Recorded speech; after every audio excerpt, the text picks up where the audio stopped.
Sybil Wilkes with what you need to know. Today is Monday, August 1st, 2022.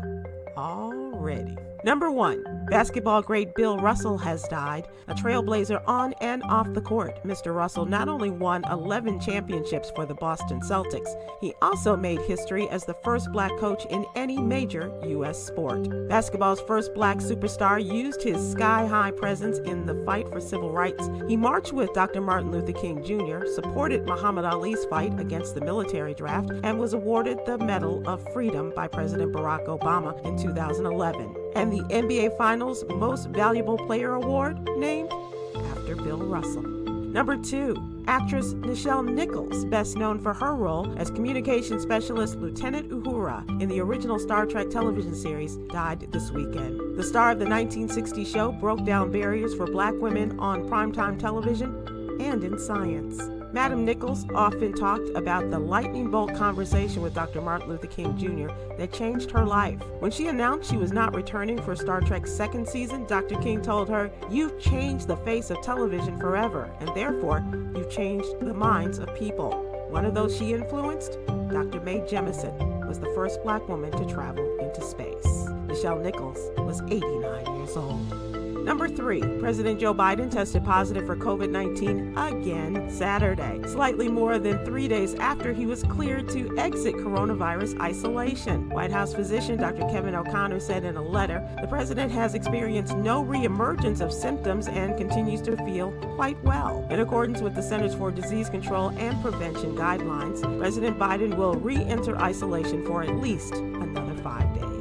Number 4, the entire police department in Kenly, North Carolina, including longtime police chief Josh Gibson, 5 officers, and 2 town clerks, resigned 2 months after Justine Jones, a black woman, began her new role as that city manager. All 8 resignation letters cited similar reasons, including a hostile work environment. Since the entire Kenly Police Department is white, local resident Brittany Hennon said she feels they don't want a black woman basically managing them or telling them what to do.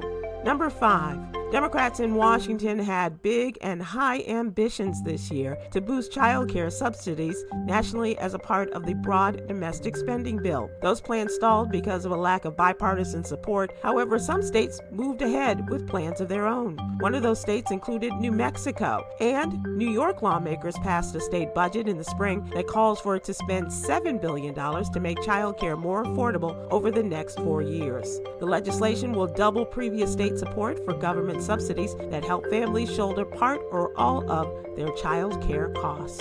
Here's your daily inspiration from Yogi's Jewels. When you show grace, you see mistakes as lessons, not something to be judged.